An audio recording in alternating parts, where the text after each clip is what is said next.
Ma femme a préféré l'anniversaire de son frère aux funérailles de ma mère. Quand je lui ai annoncé la tragique nouvelle, elle m'a calmement répondu, « C'est l'anniversaire de mon frère aujourd'hui. Je ne peux pas venir. » J'ai mis fin à tout ça sur le champ. 6 mois plus tard, un gros titre sur moi a plongé toute ma femme et sa famille dans une panique totale en apprenant que j'étais là. Je m'appelle Logan Pierce, et je vais vous raconter comment tout mon monde s'est écroulé un mardi d'octobre comme les autres. J'ai 38 ans et, jusqu'à l'année dernière, je croyais sincèrement avoir tout réglé. Une belle maison en banlieue, un bon boulot dans les technologies et une femme qui me mettait en valeur aux fêtes d'entreprise. Clarissa Pierce, enfin, elle s'appelait Clarissa Banton avant de m'épouser. Et honnêtement, avec le recul, elle n'a jamais vraiment cessé d'être une Banton. Les Bantons, c'est de la vieille famille. Pas comme les Rockefeller, mais suffisamment pour avoir des portraits de leurs proches décédés accrochés dans leur salle à manger et une carte de membre d'un country club transmise de génération en génération. C'est le genre de famille qui mesure le succès à la fréquentation de ses soirées caritatives et à la mention de son nom dans les pages mondaines du journal local. Tout est une question d'apparence, de maintien de cette image parfaite qui prouve que nous comptons pour un monde qui s'en fiche probablement. J'aurais dû voir les signaux d'alarme dès le premier jour, mais l'amour rend parfois stupide. Quand j'ai rencontré Clarissa pour la première fois au mariage d'une amie il y a 5 ans, c'était une superbe brune vêtue d'une robe de créateur qui coûtait probablement plus cher que mon loyer mensuel. Elle riait à mes blagues, semblait sincèrement intéressée quand je parlais de mon travail de développement de logiciels logistiques. Et lorsqu'elle m'a embrassé pour me souhaiter bonne nuit après notre premier rendez-vous, je me suis dit que j'avais peut-être gagné le gros lot. Peut-être que cette femme belle et sophistiquée pouvait réellement voir quelque chose chez un homme comme moi, qui avait grandi dans un 2 pièces avec une mère célibataire qui faisait des doubles gardes à l'hôpital juste pour subvenir aux besoins. Pendant un temps, ça semblait réel. Nous passions nos week-ends à explorer des petites villes en dehors de la ville, à essayer des restaurants miteux qui servaient les meilleurs barbecues que vous ayez jamais goûtés. Clarissa riait quand j'avais de la sauce sur mon t-shirt et elle me piquait des morceaux de frites alors qu'elle avait commandé une salade. C'est dans ces moments-là que je tombais amoureux d'elle. Ceux où elle ne se montrait pas sur ses gardes, où elle ne se souciait pas des regards ou des jugements. Mais petit à petit, les choses ont commencé à changer. Les escapades spontanées du week-end sont devenues des événements planifiés avec des réservations dans des restaurants branchés où il fallait s'habiller sur son 31 et faire semblant que les petites portions étaient savamment préparées. Nos conversations passaient des rêves et des pensées imprévues aux listes d'invités et aux plans de table pour des dîners que je ne me souvenais pas avoir accepté d'organiser. Elle a commencé à corriger ma façon de prononcer certains mots, me suggérant peut-être de renouveler ma garde-robe et me faisant de petits commentaires sur le fait que nous devrions vraiment envisager de rejoindre le country club, car le réseautage est essentiel à l'avancement professionnel. Le pire, c'était la façon dont elle parlait de ma mère. Maman était une femme incroyable qui m'avait élevé seule après le départ de mon père quand j'avais 12 ans. Elle travaillait comme infirmière, faisant des gardes de nuit et des heures supplémentaires doubles pour s'assurer que j'avais tout ce dont j'avais besoin. Elle m'a appris à changer de tenue, à préparer un bon repas et, surtout, à traiter les gens avec respect, quel que soit leur solde. Quand Clarissa l'a rencontrée, elle était assez polie, mais je le voyais dans son regard. Ce jugement subtil, ce léger raidissement quand maman racontait des anecdotes sur notre ancien quartier ou mentionnait les magasins discount. « Ta mère est adorable », dirait-elle plus tard. Mais ne penses-tu pas qu'elle serait plus à l'aise si on se rencontrait au restaurant plutôt que de l'inviter à la maison que maman m'avait aidé à choisir, soit dit en passant, à passer tout un samedi à faire le tour des maisons et à distinguer celles qui avaient une bonne structure et celles qui n'étaient que de jolies façades cachant des problèmes de structure? J'essayais de combler le fossé entre ces deux mondes dans lesquels je vivais. J'emmenais Clarissa chez ma mère pour les dîners du dimanche, en espérant qu'elle verrait ce que je voyais. La chaleur, les rires sincères, la façon dont maman s'assurait que tout le monde mangeait son fameux rôti braisé. Mais Clarissa restait assise là, l'air de subir une sorte d'épreuve, discutant poliment, mais consultant son téléphone toutes les 2 ou 3 minutes et trouvant des excuses pour partir plus tôt. Pendant ce temps, quand nous allions aux réunions de famille Banton, je me sentais comme un étranger regardant par la fenêtre. Ils parlaient de leurs dernières vacances en Europe ou débattaient des mérites de différentes écoles privées pour des enfants qu'ils n'avaient même pas encore. Arthur Banton, le père de Clarissa, me donnait ses poignées de main fermes et ses questions sur mon petit projet informatique, d'un ton qui laissait clairement entendre qu'il ne le considérait pas comme une véritable entreprise. La mère de Clarissa souriait gentiment et me demandait si j'avais pensé à élargir mon réseau professionnel ou si je serais intéressé par l'adhésion au Rotary Club. Mais j'aime Clarissa. Ou du moins, j'aime la femme que je croyais qu'elle était sous tous ses atours. Je me répétais sans cesse qu'une fois installée dans notre vie de couple, une fois qu'elle se sentirait plus en sécurité, elle redeviendrait la personne dont j'étais tombé amoureux. Je me persuadais que l'influence de sa famille n'était qu'une apparence superficielle, qu'au fond, elle partageait les mêmes valeurs que moi sur ce qui comptait vraiment dans la vie. Puis, octobre dernier est arrivé. L'appel est arrivé à 6 heures du matin. Maman s'était effondrée au travail. Crise cardiaque massive. Le médecin a dit que c'était rapide, qu'elle n'avait probablement pas beaucoup souffert, mais cela n'a pas atténué le vide dans ma poitrine. J'étais assis sur cette chaise d'hôpital, à regarder les machines qui s'étaient tues, tenant sa main qui commençait déjà à se refroidir. Et la seule chose à laquelle je pouvais penser, il s'agissait de savoir comment appeler ma femme. J'avais besoin que Clarissa vienne m'aider à trouver ce que j'étais censé faire. Je l'ai appelée depuis le parking de l'hôpital, les mains tremblantes au point de pouvoir à peine composer le numéro. Quand elle a décroché, j'ai entendu de la musique en fond sonore, des gens qui riaient et discutaient. Logan, tu as une voix horrible. Qu'est-ce qui ne va pas? Maman est partie, ai-je dit, et le dire à voix haute a rendu la chose plus réelle, comme un coup de poing dans le ventre. Elle a eu une crise cardiaque au travail. C'est Clarissa. Elle est morte. Il y a eu un silence. Pas le genre de silence où l'on digère une nouvelle dévastatrice, mais le genre où l'on calcule mentalement. Oh non, a-t-elle dit, et sa voix avait ce ton prudent qu'elle utilisait pour paraître suffisamment compatissante. Logan, je suis vraiment désolé. C'est terrible. J'ai attendu qu'elle dise qu'elle venait. J'ai attendu qu'elle me demande quel hôpital, ce qu'elle pouvait faire, comment je tenais le coup. Au lieu de cela, elle a prononcé les mots qui allaient tourner en boucle dans ma tête pendant des mois. Mais aujourd'hui, c'est l'anniversaire de Ryan. Je ne peux pas venir maintenant. On peut parler des préparatifs demain? Ryan, son frère de 31 ans, qui n'aimait même pas les fêtes d'anniversaire, et qui m'a dit le mois dernier qu'il trouvait toute cette histoire de fête ridicule maintenant qu'il avait passé la trentaine. Ryan, qui était parfaitement capable de fêter son anniversaire sans que sa sœur ne lui tienne la main. C'est à ce moment-là que quelque chose de fondamental s'est brisé en moi. Pas fissuré, brisé, transpercé comme un os qui se brise sous une pression excessive. Ne t'inquiète pas, lui ai-je dit avant de raccrocher. Je suis resté assis dans ma voiture, sur le parking de l'hôpital, les yeux rivés sur mon téléphone, attendant qu'il sonne à nouveau, attendant qu'elle me rappelle pour me dire qu'elle était sous le choc. Que bien sûr qu'elle venait, que rien n'était plus important. Que d'être là pour son mari quand son monde venait de s'écrouler. Le téléphone n'a jamais sonné. C'est là que j'ai enfin compris ce que ma mère essayait de me dire avec tant de douceur. L'amour ne se résume pas à de grands gestes, à des cadeaux coûteux ou à être beau ensemble sur les photos. L'amour, c'est être là.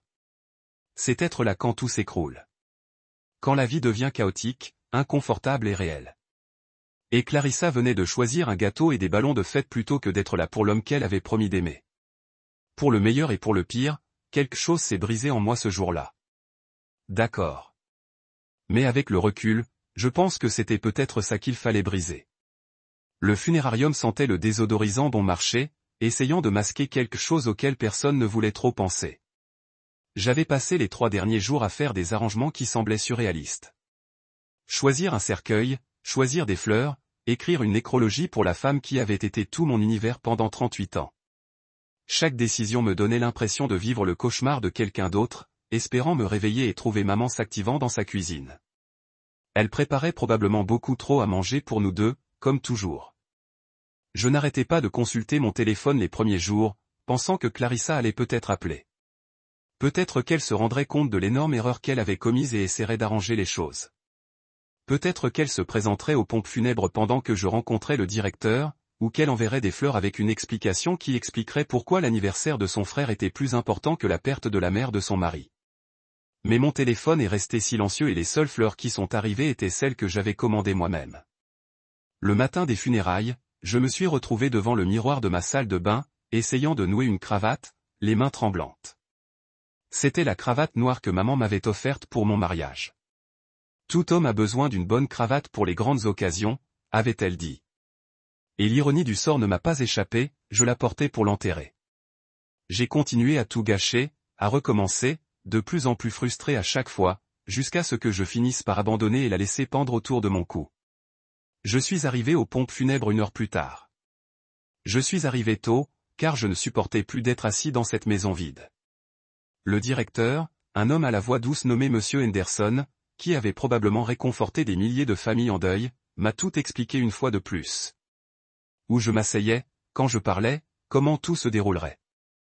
Il n'arrêtait pas de demander si ma femme se joindrait à nous, si elle souhaitait quelque chose de spécial pour la cérémonie, et à chaque fois, je devais dire qu'elle ne viendrait pas. J'avais l'impression d'avoir avalé du verre. Les gens ont commencé à arriver vers 22h30. Je les regardais arriver depuis la petite pièce latérale, et honnêtement, j'ai été époustouflé par le nombre de personnes présentes. Il y avait des infirmières de l'hôpital de maman, des femmes et des hommes qui travaillaient à ses côtés depuis des années, qui connaissaient ses mauvaises blagues et son habitude d'apporter des biscuits faits maison pour le service de nuit. Madame Patterson de Next Door, qui empruntait des tasses de sucre à maman depuis 15 ans et les lui rendait toujours avec intérêt sous la forme de son légendaire banana bread. Mon ancien entraîneur de football américain au lycée, Monsieur Riley, que ma mère avait pratiquement adopté après le décès de sa femme 2 ans plus tôt. Il y avait des gens que je n'avais même pas reconnus au début. D'anciens patients, des familles qui se souvenaient que ma mère était restée tard pour tenir la main de quelqu'un ou s'assurer qu'il leur fournisse des couvertures supplémentaires lorsque l'hôpital était avare de réconfort. Une femme d'environ 70 ans est venue me voir, les larmes aux yeux, et m'a dit « Votre mère est restée assise avec moi toute la nuit pendant que mon mari était mourant. » Elle n'était pas obligée de le faire. Ce n'était pas son travail, mais elle est restée quand même, et je n'oublierai jamais sa gentillesse. C'est là que j'ai vraiment compris. Tous ces gens étaient venus pour ma mère. Ils avaient réorganisé leurs emplois du temps, pris des congés, traversé la ville en voiture un jeudi matin pour dire au revoir à une femme qui avait rendu leur vie un peu meilleure par sa simple présence. Mais ma propre femme, celle qui était censée être ma compagne dans les hauts et les bas de la vie, n'a pas pris la peine de venir. La cérémonie elle-même était magnifique, dans ce silence et cette douleur que peuvent être les funérailles. Je me suis levé pour parler et j'ai réussi tant bien que mal à terminer l'éloge funèbre que j'avais écrit à 3 heures du matin, rongé par le chagrin et un excès de café. J'ai parlé du rire de maman, de sa capacité à trouver un truc drôle dans presque toutes les situations. J'ai parlé de ses mains, toujours occupées, toujours prêtes à aider, qu'elle pense un genou écorché ou pétrisse la pâte pour le dîner du dimanche. J'ai parlé de la façon dont elle m'avait appris qu'être une bonne personne ne se résumait pas à l'argent, au statut social ou aux bonnes relations, mais à être présente pour ceux qui comptent. Tout en parlant, je jetais des coups d'œil au fond de la salle. Une part stupide de moi-même espérait encore que Clarissa se glisse à la dernière minute, qu'elle se rende compte de son erreur et qu'elle essaie au moins de réparer les dégâts. Mais le siège à côté du mien restait vide. Et en voyant tous ces visages, ceux qui avaient aimé ma mère, ceux qui avaient été touchés par sa gentillesse, je me suis senti plus seul que jamais. Après la cérémonie, nous sommes allés en caravane au cimetière. C'était une de ces journées d'octobre parfaites que maman aurait adorées. L'air frais, les feuilles qui commençaient à changer de couleur, le genre de temps qui donnait envie de ramasser un tas de feuilles mortes juste pour pouvoir sauter dedans. Nous sommes restés autour de sa tombe pendant que le pasteur prononçait quelques derniers mots et je les ai regardés déposer le cercueil. C'est là que j'ai vraiment réalisé qu'elle était partie. Pas seulement partie de l'hôpital, pas seulement partie de chez elle, mais partie. Partie. Partie pour toujours. Des gens sont venus me voir après, me serrant la main, me faisant des câlins, partageant des souvenirs. Madame Patterson m'a mis un plat à gratin dans les mains et m'a fait promettre de manger quelque chose. Le coach Riley m'a donné son numéro et m'a dit de l'appeler si j'avais besoin de quoi que ce soit, de quoi que ce soit. Ces gens, les proches de maman, essayaient de prendre soin de moi comme elle l'aurait souhaité. Je suis rentré chez moi quelques jours plus tard. Ce plat à gratin sur le siège passager, là où Clarissa aurait dû être assise. La maison semblait différente en entrant, plus vide, comme si la perte de maman avait changé la pression atmosphérique ou quelque chose comme ça. Je me suis assis sur le canapé, toujours en cravate noire, mon téléphone à la main. Et c'est là que j'ai finalement envoyé le message que j'aurais dû envoyer 3 jours plus tôt. Ne rentre pas. 6 mots. Il n'en a pas fallu plus pour mettre fin à 8 ans de vie commune. Pas la grande dispute dramatique que j'avais toujours imaginée. Pas une dispute à propos d'argent, d'enfants ou de qui devait sortir les poubelles. Juste 6 mots envoyés depuis un salon tranquille à une femme qui avait préféré organiser une fête plutôt que soutenir son mari pendant la pire journée de sa vie. Elle m'a répondu quelques minutes plus tard. 3 mots qui, d'une manière ou d'une autre, ont réussi à être encore plus dévastateurs que son absence. Tu es émotif. J'ai fixé ce message un long moment. Émotif, comme si le chagrin était un défaut de caractère. Comme si vouloir que sa femme soit présente à la mort de sa mère était une attente déraisonnable. Comme si 8 ans de mariage auraient dû me valoir au moins la courtoisie de sa présence à un enterrement. J'ai éteint mon téléphone et je suis allé changer les serrures, car maman m'avait appris quelque chose d'important, même si je l'avais oublié depuis un moment. On ne perd pas son temps avec des gens qui ne sont pas là quand ça compte. Et Clarissa venait de prouver sans l'ombre d'un doute qu'elle ne serait pas là. Pas pour moi, pas au moment crucial.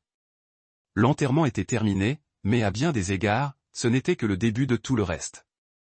Le serrurier est arrivé à 7 heures du matin, se demandant probablement pourquoi un type aux vêtements froissés et à la barbe de 3 jours avait besoin de changer ses serrures un vendredi. Je n'ai donné aucune explication, je suis resté planté là, buvant un café au goût de cendre, à le regarder travailler. Chaque tour de perceuse me donnait l'impression de fermer plus qu'une simple porte. Je fermais le livre sur tout un chapitre de ma vie, écrit à l'encre qui disparaissait. À midi, j'avais 3 valises prêtes et chargées dans ma voiture. 8 ans de mariage et toutes mes affaires tenaient dans 3 valises. Ça aurait dû me dire quelque chose. Tout le reste dans cette maison, les meubles de luxe, les œuvres d'art au mur, les ustensiles de cuisine que nous n'avions jamais utilisés. Tout cela appartenait à Clarissa ou à sa famille. Bref, j'ai regardé une dernière fois autour de moi, le plan de travail en marbre dont elle avait insisté pour que nous ayons besoin, le jacuzzi qu'elle avait fait installer dans la salle de bain principale, la table de la salle à manger pouvant accueillir 12 personnes que nous n'avions jamais invitées, et je n'ai ressenti absolument rien. Quel est tout? Qu'elle garde les mensualités de son prêt immobilier pour une maison qui ressemblait plus à une salle d'exposition qu'à un foyer. J'en avais assez de prétendre que le granit et l'inox pouvaient compenser le manque de chaleur d'un endroit. J'ai roulé en ville pendant environ 1 heure, sans vraiment avoir de plan. J'avais consulté quelques annonces d'appartements en ligne, mais tout semblait soit trop cher pour ce que c'était, soit trop déprimant pour y vivre. Je me suis arrêté à un feu rouge en centre-ville lorsque j'ai remarqué le panneau « À louer » dans la vitrine au-dessus de la boulangerie de Margues. J'y allais depuis des années. C'était un de ces endroits où l'on faisait du vrai pain et où l'on ne vous faisait pas payer 15 $ le sandwich.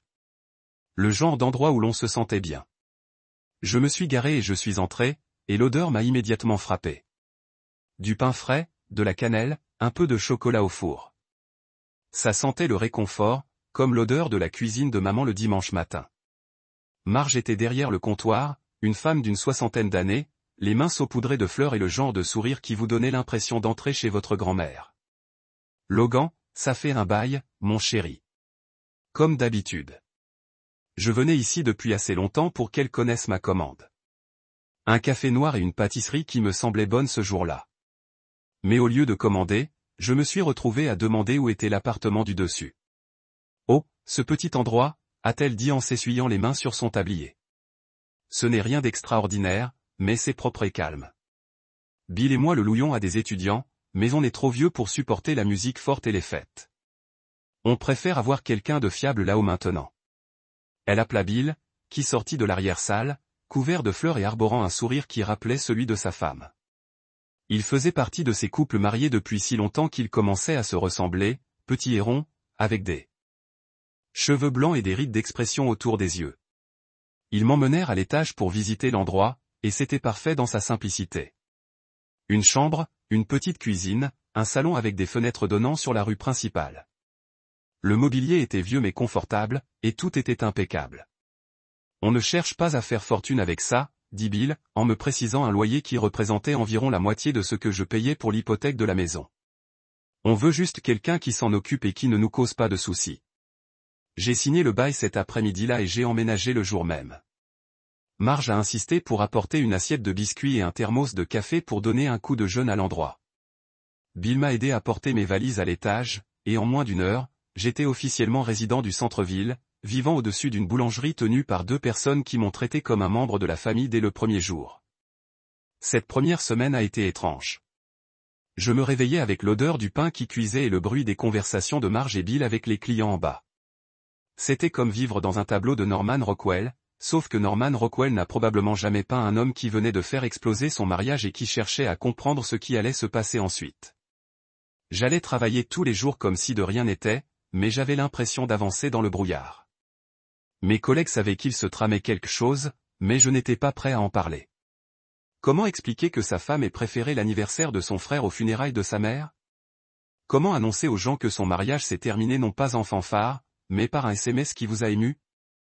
Alors, je me suis lancé dans le code. J'avais toujours été doué avec les logiciels, mais maintenant c'était devenu mon refuge. Je rentrais du travail et travaillais sur mes propres projets jusqu'à 2 ou 3 heures du matin, me perdant dans la logique épurée de la programmation où les problèmes avaient des solutions et où tout prenait sens si on y réfléchissait suffisamment. J'ai changé de numéro de téléphone le 3e jour. C'était dramatique, mais j'avais besoin de calme. J'avais besoin d'espace pour réfléchir sans me soucier des messages qui pourraient m'attendre. Les seules personnes qui ont reçu le nouveau numéro étaient mon patron, quelques amis proches, et Marge et Bill en bas. Les comptes bancaires joints étaient les suivants. J'ai appelé la banque et j'ai tout gelé. Non pas par méchanceté, mais par nécessité. J'avais besoin de savoir où j'en étais financièrement. J'avais besoin de démêler 8 ans de dépenses partagées et de déterminer ce qui appartenait à qui. Mon avocate, une femme pragmatique nommée Janet, qui s'est occupée du testament de ma mère, m'a accompagné tout au long du processus. Le Texas était un état de communauté de biens, ce qui signifiait que tout ce que nous avions acquis pendant le mariage était techniquement à moitié à moi. Mais honnêtement, je ne voulais rien de ce qui me rappelait Clarissa. « Tu es sûr de toi ?» demanda Janet quand je le lui ai dit. Je voulais juste faire le ménage. Cette maison à elle seule vaut une fortune. J'en suis sûr, dis-je. Je veux juste en finir. Le plus drôle, c'est que je ne me cachais pas. J'allais au même café que d'habitude, je faisais mes courses à la même épicerie, je gardais les mêmes habitudes. Je n'étais plus disponible pour les drames. Je n'étais plus disponible pour les explications, les justifications ou les tentatives de me culpabiliser d'attendre la décence humaine la plus élémentaire de mon conjoint. Marge et Bill sont devenus mes piliers pendant ces premières semaines. Ils m'invitaient parfois à dîner, sans jamais être indiscret, mais toujours en me faisant savoir que j'étais le bienvenu. Marge m'envoyait à l'étage avec un reste de soupe ou une part de tarte, toujours avec la consigne de manger quelque chose, chérie. Bill me tenait au courant des potins du quartier et me racontait l'histoire de la boulangerie, comment il l'avait bâtie de toutes pièces il y a plus de 40 ans. Il me montrait à quoi ressemblait un véritable partenariat. 2 personnes qui se soutenaient, qui étaient la l'une pour l'autre, qui avaient traversé 4 décennies de vie commune et qui appréciaient toujours sincèrement la compagnie de l'autre. Ils étaient tout ce que Clarissa et moi n'avions jamais été. 3 semaines après avoir emménagé, j'étais assis à ma fenêtre avec une tasse de café, regardant la rue en contrebas, quand j'ai réalisé quelque chose. Je me suis senti plus léger. La tension constante que je portais sur mes épaules avait disparu. Je ne marchais plus sur des œufs. Je ne me remettais plus constamment en question ou ne me demandais plus si je décevais quelqu'un. Pour la première fois depuis des années, je vivais simplement en paix. Je n'étais pas encore prêt à penser à la suite. Mais j'étais enfin prêt à arrêter de regarder en arrière, et cela ressemblait à un progrès. Le deuil, c'est qu'il ne suit aucun calendrier. Certains jours, je me réveillais presque normalement, comme si je commençais à me reprendre, puis je sentais une odeur qui me rappelait la cuisine de maman et je passais l'heure suivante assise par terre dans ma salle de bain à pleurer comme un enfant qui aurait perdu son jouet préféré. Mais vers la 6e semaine, quelque chose a changé. La douleur était toujours là, mais j'avais moins l'impression de me noyer que de porter un poids que je devenais peu à peu suffisamment forte pour supporter. C'est là que je me suis vraiment investi dans le travail. Pas seulement dans mon travail quotidien, même si j'y étais aussi très doué, mais aussi dans le projet parallèle sur lequel je travaillais depuis 2 ans. Au départ, c'était une solution à un problème que j'avais constaté à mon travail habituel, où je travaillais pour une chaîne de distribution de taille moyenne, où je les aidais à gérer leur logistique d'approvisionnement. Leur système était un fouillis de feuilles de calcul et de logiciels obsolètes qui donnaient l'impression de résoudre un puzzle dont la moitié des pièces manquaient. J'avais construit quelque chose de mieux pendant mon temps libre, juste pour le plaisir. Une plateforme claire et intuitive, capable de suivre les produits de l'entrepôt jusqu'au rayon, de prédire la demande en fonction des tendances saisonnières et des préférences locales, et d'ajuster automatiquement les commandes pour éviter les surstocks et les ruptures de stock. C'était le genre de solution qui me semblait logique, efficace, élégante dans sa simplicité. Je l'avais présenté à mon patron il y a 1 an, et il avait été suffisamment impressionné pour me laisser mettre en œuvre une version pilote pour notre entreprise. Les résultats avaient été spectaculaires. Nous avions réduit le gaspillage de 30% au premier trimestre, amélioré les délais de livraison et réussi à conserver en stock les articles populaires sans nous noyer dans des stocks excédentaires dont personne ne voulait. L'information avait fait le tour du secteur et j'avais commencé à recevoir des appels d'autres entreprises souhaitant en savoir plus sur notre recette secrète. Mais je n'avais jamais vraiment insisté. Une partie de moi était trop à l'aise dans ma routine habituelle, trop concentrée sur le maintien de la paix à la maison avec Clarissa pour faire des vagues en lançant quelque chose qui demanderait peut-être plus de temps et d'attention. Une autre partie de moi ne pensait tout simplement pas être le genre de personne à créer des entreprises. C'était pour les MBA, les enfants de familles riches et les gens qui portaient des costumes coûteux pour se rendre à des événements de réseautage. Mais maintenant, assis dans mon petit appartement au-dessus de la boulangerie, avec rien d'autre que du temps et un besoin urgent de canaliser mon énergie vers quelque chose de significatif, j'ai commencé à regarder ce logiciel avec un regard neuf. Et si je pouvais le faire évoluer? Et si, au lieu d'aider une seule chaîne de distribution, je pouvais créer quelque chose qui aiderait les petites entreprises à concurrencer les grandes? J'ai passé des week-ends entiers à explorer les possibilités. Les grandes chaînes de magasins disposaient d'une armée d'analystes et de systèmes sophistiqués que les petits entrepreneurs ne pourraient jamais se permettre. Mais si je pouvais démocratiser cela? Et si une quincaillerie familiale pouvait avoir la même intelligence d'inventaire que Home Depot? Et si une librairie locale pouvait prédire la demande et gérer les fournisseurs aussi efficacement qu'Amazon? Plus j'y réfléchissais, plus j'étais enthousiaste. Il ne s'agissait pas seulement de créer de meilleurs logiciels. Il s'agissait d'égaliser les chances. Il s'agissait de donner aux petites entreprises les outils dont elles avaient besoin pour survivre dans un monde qui semblait conçu pour les écraser sous le poids de l'efficacité des entreprises. J'ai commencé à travailler 18 jours.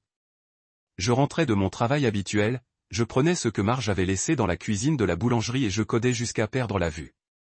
Les week-ends se transformaient en marathon de codage de 48 heures, arrosé de café et de cette concentration obsessionnelle qui n'arrive que lorsqu'on trouve quelque chose qui ressemble à l'œuvre de sa vie. Bill venait parfois me voir, m'apportant un sandwich ou s'assurant simplement que je n'étais pas mort devant mon ordinateur.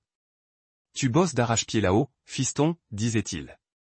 J'essayais d'expliquer ce que je construisais, mais c'était difficile à exprimer avec des mots. Comment dire à quelqu'un qu'on essaie de construire quelque chose qui honorerait la mémoire de sa mère en aidant les gens ordinaires à réussir? Comment expliquer que chaque ligne de code était comme un petit acte de rébellion contre un monde qui vous avait appris à privilégier l'apparence au contenu? 3 mois après avoir emménagé au-dessus de la boulangerie, j'avais un prototype fonctionnel. Je l'ai appelé TrueFlow, car c'est pour cela qu'il a été conçu. Créer un flux de marchandises véritablement efficace, des fournisseurs aux clients, sans le gaspillage et la confusion qui rongent la plupart des petites entreprises. Le nom semblait juste, honnête, comme si maman l'avait approuvé. J'ai commencé à le tester auprès de quelques commerces locaux. Maria, qui tenait une petite épicerie à 2 rues de là, a été ma première utilisatrice bêta. Sa gestion des stocks était un cauchemar, faite de listes manuscrites et d'instincts, et elle était constamment en rupture de stock d'articles populaires ou coincée avec des caisses de produits périmés avant même qu'elle puisse les vendre. 1 mois après avoir mis en place TrueFlow, son tour de taille a diminué de 40%. Elle pouvait prédire quels articles stocker avant les pics de consommation du week-end et ne perdait plus d'argent sur des produits qui restaient en rayon jusqu'à leur avarie. Plus important encore, elle avait le temps de se concentrer sur le service client au lieu de se démener sans cesse pour savoir quoi commander. La nouvelle s'est répandue comme dans les petites entreprises, discrètement mais rapidement. Le propriétaire de la quincaillerie a commencé à l'utiliser, puis le gérant de la pharmacie indépendante. Chaque succès a conduit 2 autres entreprises à vouloir l'essayer. Je ne cherchais pas à m'enrichir. Je facturais juste assez pour couvrir mes frais et peut-être mettre un peu de côté pour des améliorations. Il s'agissait de me prouver quelque chose, de construire quelque chose d'important, de transformer la pire période de ma vie en quelque chose de productif.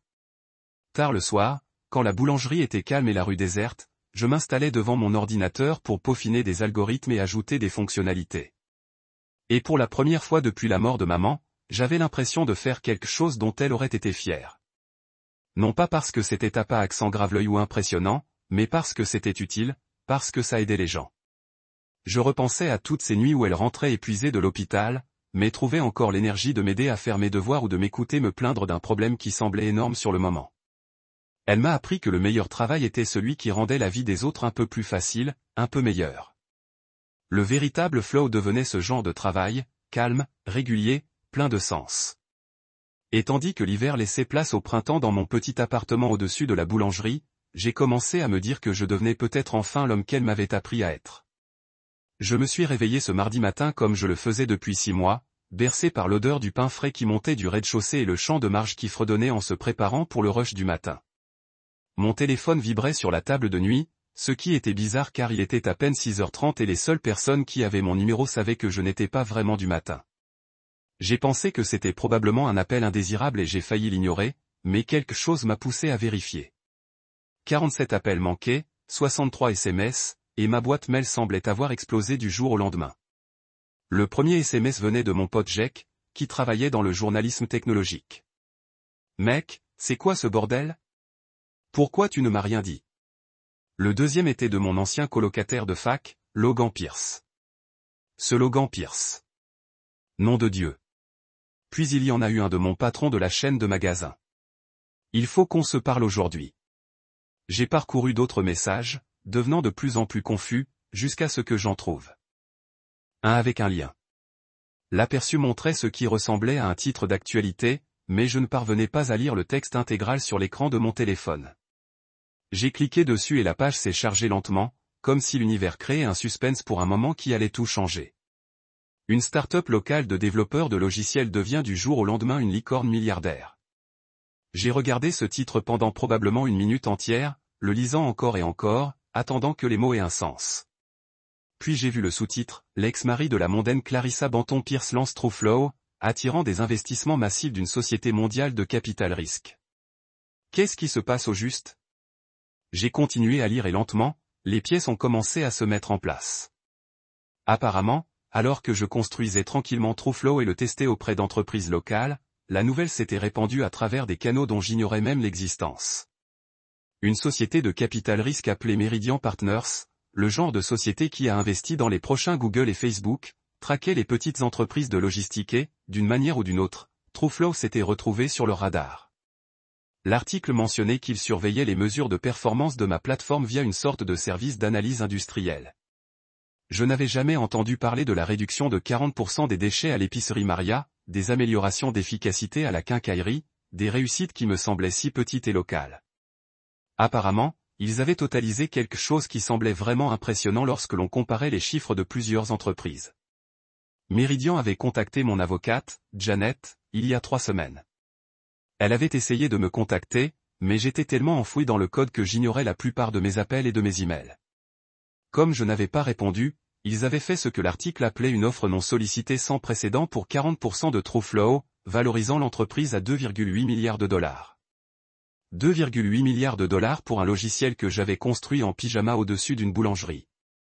Janet avait apparemment accepté l'offre en mon nom en utilisant la procuration que je lui avais donnée pour gérer ma procédure de divorce, ce qui signifiait qu'hier, je valais soudainement plus d'1 milliard de dollars et possédais 60% de ce qu'on appelait désormais la start-up logistique la plus prometteuse depuis Uber. Je me suis assis sur le bord de mon lit, vêtu de mon boxeur et d'un vieux t-shirt, regardant mon téléphone, essayant de comprendre ce que je lisais.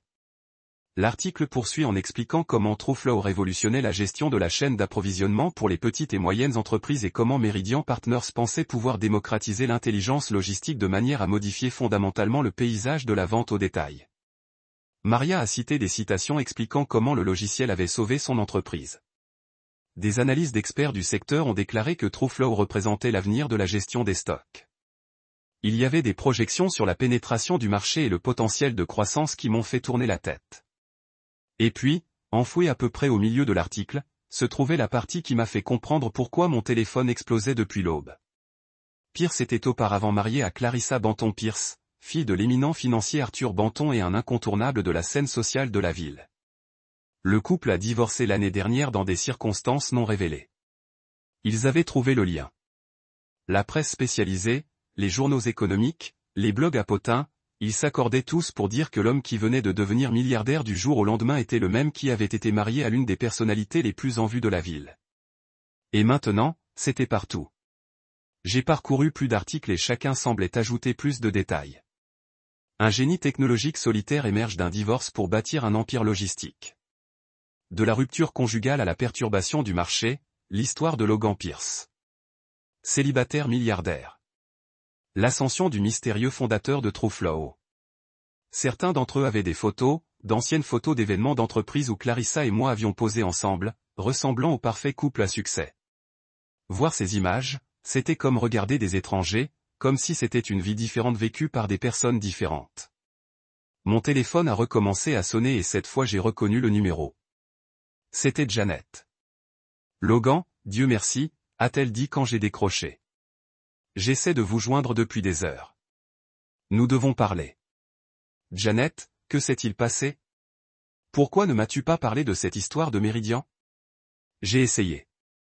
Je t'ai envoyé des emails, laissé des messages vocaux, je me suis même arrêté à la boulangerie 2 fois, mais Marge a dit que tu travaillais et que tu ne voulais pas être dérangé. L'offre avait un délai de 48 heures.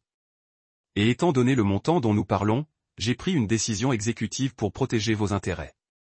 J'aurais dû être en colère, mais honnêtement, j'étais surtout abasourdi. Janet s'occupait de ma procédure de divorce, du partage des biens et de la protection des actifs, et elle avait probablement vu cela comme une autre décision commerciale qui devait être prise rapidement. J'ai demandé combien d'argent j'avais reçu sur votre compte hier matin, j'étais assis dans un appartement loué au-dessus d'une boulangerie, portant les vêtements d'hier, et je valais apparemment plus d'argent que je ne pourrais en dépenser en 10 vies.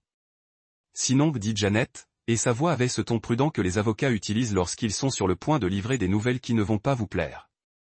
L'histoire est partout maintenant. Votre téléphone a probablement sonné toute la matinée.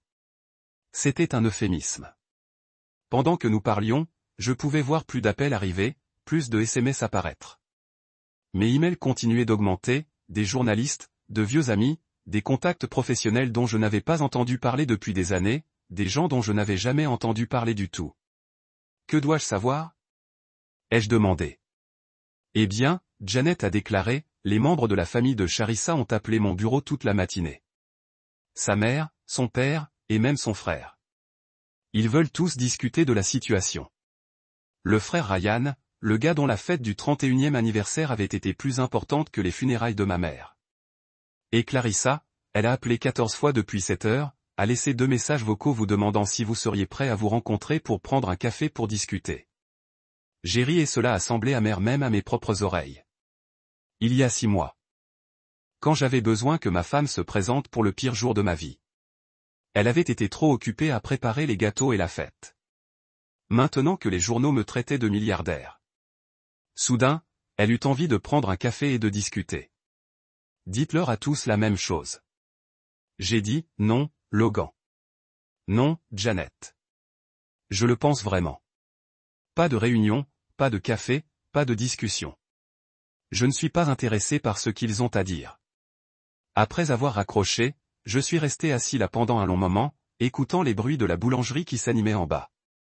Marge et Bill discutaient avec les premiers clients, la machine à expresso sifflait, la cloche au-dessus de la porte sonnait alors que les gens allaient et venaient. C'était la même bande-son paisible qui m'avait aidé à guérir au cours des 6 derniers mois. Mais maintenant, tout semblait différent. J'étais milliardaire. Je possédais 60% d'une entreprise qui allait apparemment changer le monde. Et la femme qui avait choisi les ballons de fête malgré mon chagrin était soudain très intéressée par une conversation. Pour la première fois depuis la mort de maman, j'ai ri jusqu'à en avoir mal au côté. La première semaine après l'annonce de la nouvelle, c'était comme vivre dans une sorte de réalité alternative étrange. Je descendais prendre mon café habituel en danois. Et au lieu de la routine matinale confortable que j'avais appris à aimer, il y avait des journalistes campés devant la boulangerie, des photographes essayant de prendre des photos à travers les fenêtres et des gens au hasard se présentant en prétendant être de vieux amis qui voulaient se rattraper. Marge et Bill ont géré la situation comme des champions avec fermeté mais poliment en disant à tout le monde que je n'étais pas disponible pour commenter et qu'ils devaient avancer s'ils n'achetaient pas de pâtisserie. Ce garçon a assez enduré. J'ai entendu Marge dire à un journaliste particulièrement persistant, il a perdu sa mère et son mariage la même année, et maintenant vous voulez tous le traiter comme un numéro de cirque, avoir un peu de décence. J'aime cette femme plus chaque jour. Ma nouvelle routine consistait à me faufiler par l'entrée arrière et à travailler dans des cafés de toute la ville, en utilisant mon ordinateur portable pour gérer le flot de mails et de demandes qui affluaient sans cesse. Propositions commerciales, opportunités d'investissement, demandes d'entretien de toutes les publications technologiques que vous pourriez nommer. Et une 50aine d'invitations à intervenir lors de conférences. C'était bouleversant, mais aussi assez fascinant de voir avec quelle rapidité le monde voulait me traiter comme si j'étais une sorte de génie des affaires au lieu d'un simple gars qui avait construit quelque chose d'utile tout en essayant de garder la tête hors de l'eau. Les appels de la famille de Clarissa n'arrêtaient pas non plus d'arriver. Sa mère a laissé des messages vocaux de plus en plus désespérés, allant de messages informels du genre « nous devrions rattraper notre retard » à des tentatives à peine voilées pour me culpabiliser et me forcer à répondre. Son père a appelé le bureau de mon avocat 3 fois par jour, essayant apparemment d'organiser une sorte de réunion d'affaires. Mais c'est l'email de Ryan qui m'a fait m'arrêter et faire attention. C'est arrivé un jeudi soir alors que j'étais assis dans un petit restaurant à environ 20 minutes du centre-ville en train d'essayer de déguster un hamburger et des frites sans que quelqu'un ne pointe une caméra vers moi. La ligne d'objet était simple. Je suis désolé, Logan. Ça a commencé. Je sais que tu ne veux probablement entendre parler d'aucun d'entre nous pour le moment, et je comprends parfaitement pourquoi, mais j'ai besoin que tu saches quelque chose sur ce jour, le jour des funérailles de maman. J'ai besoin que tu saches que je n'ai jamais demandé à Clarissa de rester pour ma fête d'anniversaire. En fait, je lui ai spécifiquement dit qu'elle devrait venir avec toi. J'ai posé mon burger et j'ai continué à lire. Quand elle m'a annoncé le décès de ta mère, j'ai dit qu'elle devait se rendre à l'hôpital immédiatement. Je lui ai dit que mon anniversaire pouvait attendre, que tu étais son mari et que c'était à sa place. Elle a dit qu'elle t'avait déjà parlé et que tu lui avais dit de rester pour la fête. Elle a dit que vous gériez bien les choses et que vous préféreriez vous occuper seul des arrangements. Même maintenant, même après tout, j'avais le ventre tombé. Clarissa avait réussi à me surprendre avec un nouveau niveau d'égoïsme. Je l'ai cru parce que pourquoi pas? Mais quand j'ai vu les articles de presse cette semaine et que j'ai réalisé que vous aviez divorcé juste après, j'ai commencé à rassembler les morceaux. Logan, je suis tellement désolé. J'aurais dû pousser plus fort. J'aurais dû t'appeler moi-même. J'aurais dû savoir qu'elle mentait. L'email s'étendait sur plusieurs paragraphes supplémentaires, mais l'essentiel était clair. Ryan avait été autant que moi victime de la manipulation de Clarissa. Il avait passé les 6 derniers mois à penser que je n'avais pas voulu que ma femme assiste aux funérailles de ma mère, tandis que j'avais passé les mêmes 6 mois à penser qu'il avait été plus important pour elle que son mari en deuil. Je sais que cela ne change rien, conclut l'email. Mais je voulais que tu saches la vérité, et je voulais que tu saches que si j'avais compris ce qui se passait réellement, je l'aurais moi-même conduite à cet hôpital. Ta mère avait l'air d'une femme incroyable, et je suis désolé de ne jamais avoir eu la chance de la rencontrer. Je suis resté longtemps assise dans cette banquette du restaurant, regardant le courrier électronique de Ryan et essayant de traiter cette nouvelle information. Une partie de moi se sentait justifiée. J'avais toujours eu raison sur les priorités de Clarissa. Mais une autre partie de moi je me sentais juste fatigué. Même les excuses de son frère ne pouvaient pas réparer les dégâts qui avaient été causés. Je n'ai pas répondu au courrier électronique de Ryan, non pas parce que j'étais en colère contre lui, mais parce que j'avais finalement fini de remettre en cause le passé. 2 jours plus tard, elle s'est présentée chez moi bureau. J'avais loué un petit espace au centre-ville pour servir de siège officiel à Trufflow. Rien d'extraordinaire, juste un entrepôt reconverti avec une bonne connexion internet et suffisamment d'espace pour la poignée d'employés que je prévoyais d'embaucher. J'étais là un samedi matin, profitant du calme et essayant d'élaborer notre stratégie d'expansion lorsque le système de sécurité a sonné et j'ai levé les yeux pour voir Clarissa franchir la porte d'entrée. Elle était exactement la même et complètement différente à la fois.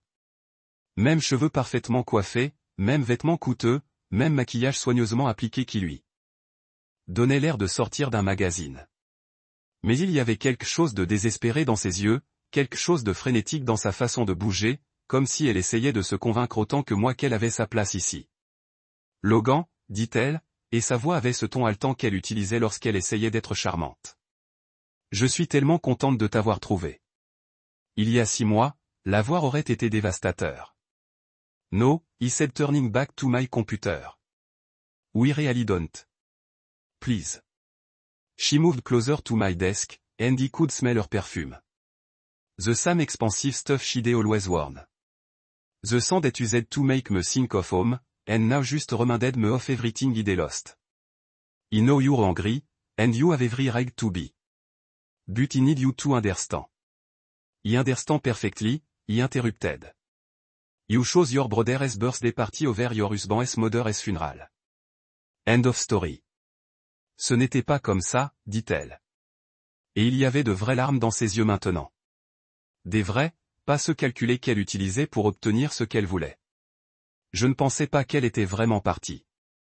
Je pensais que peut-être qu'elle était juste à l'hôpital et qu'il serait temps d'arrêter. Je me levai et contournai le bureau, non pas pour me rapprocher d'elle, mais pour me diriger vers la porte. Arrête, Clarissa. Je ne veux pas entendre vos explications, ni vos excuses, ni vos raisons. Je ne veux pas entendre pourquoi ce n'était pas vraiment de ta faute ou comment tu n'as pas compris ou comment tu as changé. Elle pleurait pour de vrai maintenant. Le mascara commençait à tacher malgré la formule waterproof qu'elle utilisait. Logan, s'il te plaît. Je t'aime. Je t'ai toujours aimé. Non, dis-je en gardant la porte ouverte. Vous aimez mon idée. Vous aimiez avoir un mari qui ne vous embarrassait pas lors des fêtes. Vous aimiez la sécurité, la camaraderie et l'acceptabilité sociale du mariage. Mais tu ne m'as jamais assez aimé pour te montrer quand ça comptait.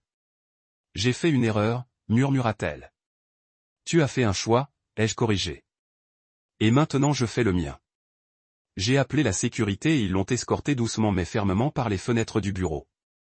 Je l'ai regardé se diriger vers sa voiture, probablement celle de son père, connaissant les bantons, et rester assise là pendant quelques minutes avant de partir. C'était la dernière fois que j'ai vu Clarissa Pierce. Et honnêtement, c'était comme dire au revoir à un inconnu. Le dimanche après la visite surprise de Clarissa au bureau, j'étais en bas dans la boulangerie pour aider Bill à déplacer de lourds sacs de fleurs lorsque Marge m'a présenté à quelqu'un qui allait tout changer à nouveau, mais cette fois de la meilleure façon possible. Logan, chérie, je veux que tu rencontres ma nièce, dit Marge en essuyant ses mains couvertes de fleurs sur son tablier. C'est Sabrina. La femme debout à côté de la vitrine ne ressemblait en rien aux femmes polies et exigeantes auxquelles je m'étais habitué pendant mon mariage. Sabrina avait peut-être 30 ans avec des cheveux bruns mi-longs qui donnaient l'impression qu'elle y avait passé ses doigts au lieu de passer une heure à les coiffer.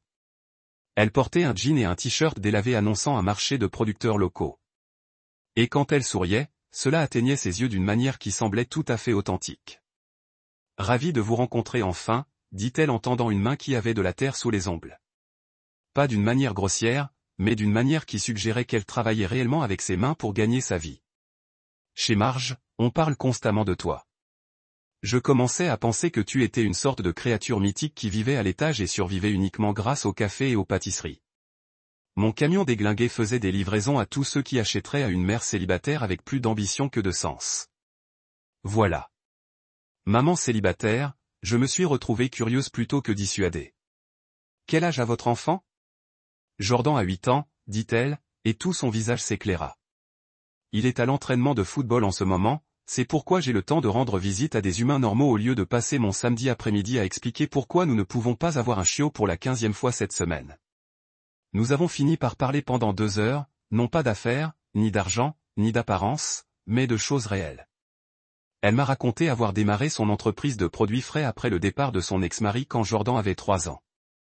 Comment elle a transformé sa passion pour le jardinage en quelque chose qui lui permettait à peine de payer les factures mais qui la rendait fière du travail qu'elle accomplissait. Elle a parlé des défis liés à l'approvisionnement en produits biologiques de qualité auprès des fermes locales. La logistique de la coordination des livraisons, la frustration d'essayer de rivaliser avec les grands distributeurs qui pouvaient baisser ses prix mais ne pouvaient pas égaler sa qualité. Je me suis retrouvé à lui parler de TrueFlow, mais pas de la version licorne d'1 milliard de dollars qui était partout dans les blogs technologiques. Je lui ai parlé de la vraie version, le logiciel que j'avais créé pour aider les petites entreprises comme la sienne à gérer plus efficacement leur chaîne d'approvisionnement. Elle a écouté avec un réel intérêt, posant des questions intelligentes sur la façon dont cela pourrait aider quelqu'un dans sa situation. Le plus gros problème que j'ai, dit-elle, est de prévoir la demande. Certaines semaines, des restaurants m'appellent désespérément pour plus de tomates. Et d'autres semaines, j'essaie d'offrir des produits parfaitement bons parce que j'en ai trop commandé. C'est à ce moment-là que j'ai su que j'avais trouvé quelque chose de spécial. Pas seulement dans Sabrina elle-même, mais dans ce que nous pourrions construire ensemble. Voilà quelqu'un qui comprenait ce qu'était réellement le véritable flow. Il ne s'agit pas de perturber les marchés ni de générer de la valeur pour les actionnaires, mais d'aider de vraies personnes à diriger de meilleures entreprises. Et si je vous disais que je peux vous aider ? Ai-je demandé. 3 semaines plus tard, Sabrina S. Organic Harvest est devenue le premier partenaire officiel de la nouvelle division agricole de TrueFlow. Je l'ai aidé à mettre en œuvre des systèmes capables de prédire la demande des restaurants en fonction des tendances saisonnières, de se coordonner avec les fermes locales pour optimiser les calendriers de plantation et de rationaliser ses itinéraires de livraison pour réduire le gaspillage et améliorer l'efficacité. Mais plus que cela, j'ai rencontré Jordan, un enfant de 8 ans aux pieds écartés, obsédé par le football et les bandes dessinées et qui posait environ 4000 questions par heure sur tout, depuis la raison pour laquelle le ciel était bleu jusqu'à savoir si je pensais que les extraterrestres jouaient au football sur d'autres planètes. La première fois qu'il a passé la nuit à la boulangerie, pendant que Sabrina s'occupait d'une livraison d'urgence, il a frappé à la porte de mon appartement à 7 heures du matin pour me demander si je voulais voir sa collection de cartes Pokémon. Assis sur le sol de mon salon, écoutant Jordan expliquer les mécanismes de combat complexes de créatures dont je n'avais jamais entendu parler, j'ai réalisé quelque chose de profond. C'était ce que la famille était censée ressentir. Pas parfait, pas raffiné, juste réel, chaleureux et merveilleusement simple. Après 6 mois de travail avec Sabrina, j'ai pris une décision qui m'a semblé la chose la plus naturelle au monde. Même si cela représentait un changement complet par rapport à tout ce que je pensais vouloir de la vie. J'ai investi 2 millions de dollars dans son entreprise de produits biologiques. Pas comme une sorte de charité ou de grand geste, mais parce que je croyais sincèrement en ce qu'elle construisait et que je voulais en faire partie. Nous avons transformé la récolte biologique de Sabrina, passé d'une exploitation individuelle avec un camion battu en quelque chose qui pourrait réellement rivaliser avec les grands distributeurs. Nous avons acheté de meilleurs véhicules, embauché 3 chauffeurs à temps plein et élargi son réseau de fermes partenaires à travers le Texas. Mais la vraie magie s'est produite lorsque nous avons lancé True Harvest, une branche spécialisée de TrueFlow conçue spécifiquement pour connecter directement les agriculteurs locaux aux petits restaurants et épiceries. Le système que nous avons construit était magnifique par sa simplicité. Les agriculteurs pouvaient télécharger leur calendrier de plantation et les rendements attendus. Les restaurants pourraient saisir leur plan de menu saisonnier et leurs besoins projetés, et True Harvest coordonnerait tout le reste. Fini les produits gaspillés qui pourrissent dans les champs parce qu'il n'y avait pas de marché pour cela. Fini les restaurants qui se démènent pour trouver des ingrédients de qualité à la dernière minute. En 6 mois, nous opérions dans 17 États. Non pas parce que nous essayions de bâtir un immense empire corporatif, mais parce que la nouvelle s'est propagée de manière organique d'un client satisfait à un autre. Les chefs ont commencé à nous appeler directement pour nous demander si nous pouvions les mettre en contact avec des agriculteurs de leur région. Les petites épiceries ont commencé à se rapprocher, souhaitant proposer à leurs clients des produits locaux sans avoir à gérer des dizaines de relations avec des fournisseurs individuels. Mon ancienne vie ressemblait à quelque chose qui était arrivé à quelqu'un d'autre. Les comptoirs en marbre, les adhésions au country club, les dîners où tout le monde rivalisait pour voir qui pourrait nommer les connexions les plus importantes. Tout cela semblait ridicule maintenant. J'avais troqué les restaurants chics contre des dîners de famille à la table de la cuisine de Marge et Bill. J'avais troqué les événements de réseautage contre les matchs de football du samedi matin, encourageant Jordan depuis le banc de touche aux côtés de parents qui travaillaient dans un vrai métier et s'inquiétaient des vrais problèmes. Le jour où la dernière tentative de Clarissa pour se reconnecter est arrivée. Un panier cadeau rempli de vins chers et de fromages artisanaux. Je l'ai à peine regardé avant de le remettre à l'un de mes employés pour qu'il le ramène à sa famille. Je n'avais pas besoin d'excuses enveloppées dans un ruban et livrées par coursier. J'avais quelque chose d'infiniment plus précieux. Une vie construite sur la substance plutôt que sur les apparences. Des relations basées sur une véritable attention plutôt que sur un positionnement social. Ce soir-là, je me suis assis sur le balcon de mon appartement et j'ai regardé Sabrina aider Jordan à faire ses devoirs à l'une des tables extérieures de la boulangerie ci-dessous. Le son de leur rire montait par ma fenêtre ouverte, se mêlant au bruit confortable de la vie du centre-ville, et j'ai ressenti un contentement que je n'avais jamais ressenti pendant toutes ces années à courir après ce que je pensais que le succès était censé ressembler. L'Austin Tech Summit était censé être une allocution de routine, 20 minutes sur scène pour parler des pratiques commerciales durables et de la manière dont la technologie pourrait servir les communautés plutôt que simplement les actionnaires. J'ai organisé davantage de tels événements ces derniers temps, non pas parce que j'aimais être sous les projecteurs, mais parce que les gens semblaient véritablement intéressés à entendre parler d'une approche différente de la création d'entreprises. Les organisateurs avaient placé mon discours juste après le déjeuner, alors que la moitié du public serait probablement en train de vérifier son téléphone et de penser à un café. Ce à quoi je ne m'attendais pas, c'est de voir Arthur Banton assis au 3e rang, les bras croisés et la mâchoire serrée de cette façon particulière. Cela signifiait qu'il était prêt à se battre. Ma présentation s'est assez bien déroulée. J'ai parlé de True Harvest, de l'importance de créer des systèmes qui aident réellement de vraies personnes au lieu de simplement en extraire de la valeur. J'ai partagé des histoires sur les agriculteurs avec lesquels nous avons travaillé, les restaurants qui ont pu développer leur approvisionnement local grâce à une meilleure logistique, les petites épiceries qui rivalisaient désormais efficacement avec les grandes chaînes. Le public semblait engagé, posant des questions réfléchies sur l'évolutivité et la mise en œuvre. Mais pendant tout ce temps, je pouvais sentir le regard d'Arthur me brûler de la part du public. Après mon discours, je me dirigeais vers la sortie lorsqu'il m'a intercepté près de la station de café. Arthur Banton en personne était exactement ce que l'on pouvait attendre de quelqu'un qui avait passé toute sa carrière dans la finance à enjeux élevés. Un costume parfaitement ajusté, une coiffure argentée juste comme il faut et le genre de présence qui était utilisé pour attirer l'attention dans les salles de réunion. « Peace », dit-il, sans se soucier des plaisanteries. « Nous devons parler. »« Non », répondis-je en continuant vers la porte. « Vraiment pas. » Il m'a suivi en baissant la voix, mais pas son intensité. « Vous avez humilié notre famille. Clarissa est dévastée et franchement votre comportement est complètement inapproprié compte tenu de tout ce qu'elle a fait pour vous au fil des années. » J'ai arrêté de marcher et me suis tourné vers lui. Le hall était rempli de dirigeants et d'entrepreneurs du secteur technologique, des gens qui vivaient et respiraient l'innovation et la rupture. Et voici cette relique d'un monde plus ancien essayant de m'intimider avec les mêmes vieux jeux de pouvoir qui fonctionnaient probablement sur les gens qui se souciaient de son opinion. Tout ce qu'elle a fait pour moi, répétai-je en gardant ma voix calme et neutre.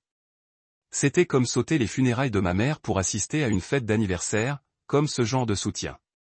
Le visage d'Arthur rougit légèrement. Mais il a continué. Vous êtes vindicatif.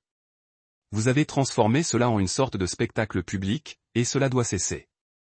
La conversation autour de nous avait commencé à se calmer lorsque les gens réalisaient qu'il assistait à une sorte de confrontation. Je pouvais voir des téléphones discrètement pointés dans notre direction, enregistrant probablement chaque mot. Monsieur Banton, dis-je, assez fort pour que la foule à proximité puisse l'entendre clairement. Votre fille a choisi de ne pas se présenter pendant les heures les plus sombres de son mari. Ce n'est pas de ma faute, et ce n'est pas ma responsabilité de gérer les conséquences de ses choix. Je me suis retourné et je suis parti, le laissant debout devant un public qui venait d'assister à une démonstration très publique de ce qui s'est passé lorsque l'ancien droit à l'argent s'est heurté à quelqu'un qui n'avait plus besoin de prétendre que cela comptait. Derrière moi, je l'ai entendu crier quelque chose pour arranger les choses, mais je ne me suis pas retourné. Je n'étais pas là pour combattre les fantômes de mon passé. J'étais là pour parler de la création de systèmes significatifs qui servent de vraies personnes. Et c'est exactement ce que j'avais fait. Aujourd'hui, je suis assis sur le porche arrière d'une maison que je n'aurais jamais imaginé posséder. Regardez Jordan pratiquer ses coups francs dans la cour pendant que Sabrina cultivait le potager qu'elle a insisté pour planter malgré ma protestation selon laquelle nous pouvions simplement acheter des produits biologiques auprès de nos propres fournisseurs. La maison n'a rien d'extraordinaire. Un modeste logement de 3 chambres à environ 20 minutes d'Austin avec de bons os et suffisamment de terrain pour qu'un enfant puisse courir sans déranger les voisins. Cela fait 2 ans depuis cette confrontation avec Arthur Banton, et honnêtement, je pense à peine à cette ancienne vie. True Harvest continue de croître, mais à un rythme qui est logique plutôt que la vitesse vertigineuse qu'exigent habituellement les sociétés de capital risque. Nous sommes rentables. Nous aidons les gens. Et surtout, je ne travaille plus à mort. J'ai des personnes compétentes qui gèrent les opérations quotidiennes, ce qui signifie que je peux réellement être présent dans la vie que je construis au lieu de simplement la financer. Les week-ends sont devenus sacrés. Le samedi matin rime avec crêpes avec Marge et Bill, qui ont essentiellement adopté Jordan comme arrière-petit-fils et le gâtent en conséquence.